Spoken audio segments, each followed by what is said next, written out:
The years after World War II were not easy for the Philippines. The Hukbalahap rebellion in Luzon, which began as a guerrilla movement against the Japanese, morphed into a peasant revolt demanding land reform. As Filipinos struggled to rebuild their devastated land, the United States gave aid only when the Philippine government met American economic and military demands. In 1965, rising star Senator Ferdinand Marcos won the presidential elections. In 1969, Marcos became the first Philippine president to ever win a full second term. But his extravagant spending and increasing control over government authority sparked student protests that fed the growing communist insurgency.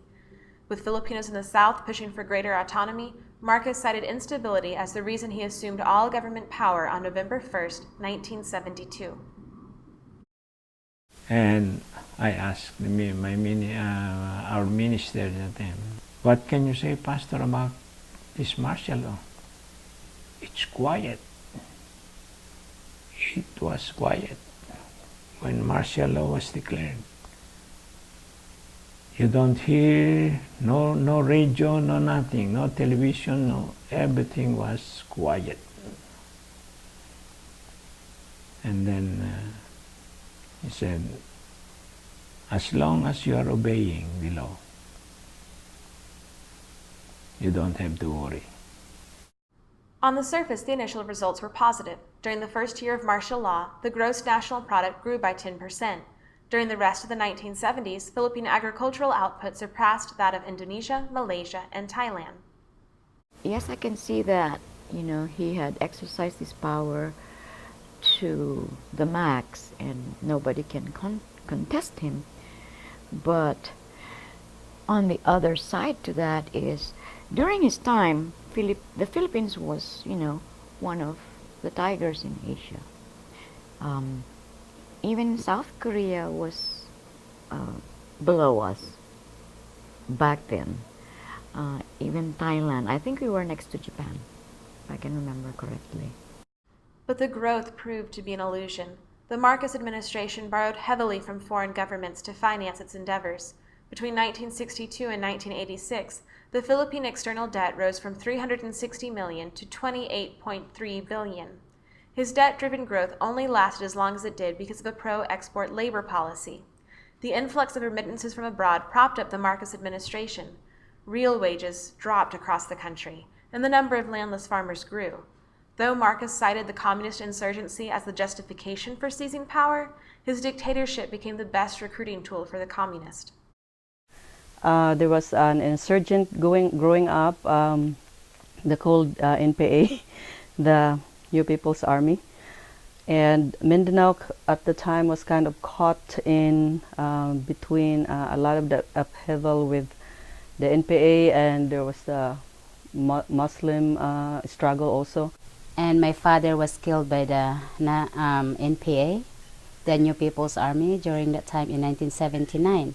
I was only 7 years old. And when I was in elementary grades, we always experienced this war. And so like sometimes we're eating, so we're gonna run away because of the bullets. And sometimes we're sleeping at the middle of the night. We ran away because, we heard some bullets from the army, or we don't know if that was from the army or from the rebels. Well, our family directly affected us in the most, a tumultuous way, because 2 of my cousins actually got kidnapped. And grade 6, I was in Cotabato because my mom sent me there because there was a lot of rebels in our area, and they are targeting, teens to join with them, to become rebels. So my mom sent me there in Cotabato, and I come back like in 2 years. A lot of them said that the government was so corrupt, that was their only way to get back. There's no hope if you try to. So they want to try to get the law in their hands, per se. Ferdinand Marcos could not have survived without American support. Between 1962 and 1983, the U.S. provided $3 billion in economic and military assistance to the Philippines. Marcos styled himself as a strong supporter of America and claimed to have earned dozens of medals for leading guerrillas against the Japanese in World War II. In the midst of the Cold War, and having just lost in Vietnam, the American government was desperate to keep its bases in the Philippines.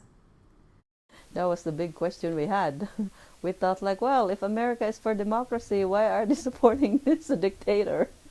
During our generation, we thought that Marcos being the puppet is only surviving and have its power because of the support of the Ronald Reagan policy, foreign policy towards the Philippines. So there's always this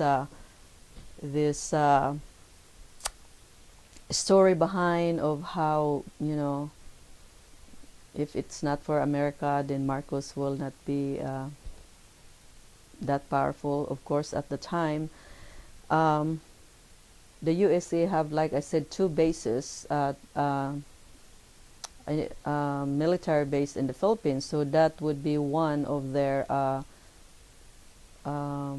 interest in supporting Marcos, because, you know, they have a national interest at the time. They have two bases there. Throughout the Marcos administration, he worked hard to make sure the United States knew of the good he was doing in his country. His administration took out ads across the United States in newspapers and magazines advertising his building projects and promoting tourism. Yeah, in 1974 we became as ambassador of goodwill of the martial law of the Marcos administration, because we are encouraging the Filipinos to go back to the Philippines to see the effect of martial law. But the effects of martial law were not all positive. Historian Alfred McCoy counted 3,257 reports of extrajudicial killings, 35,000 cases of torture, 70,000 illegal jailings, and 737 unexplained disappearances during 10 years of martial law. But I never finished because I was kicked out from school. So, you know, we have so many radical people before. Well, they call us radical like that because they don't like us. You know, kick us out from the university, so, you know, I couldn't finish that school. Especially if you are in politics, you know, during election time, you really spread a lot of truth, you know, hidden from the people, you know, about what Marcos was doing. You know, he stole so much money, you know, and a lot of people don't know the information except us students, because we were in the university and we were the one who exposed all that to the innocent or ignorant people, you know, and that is for them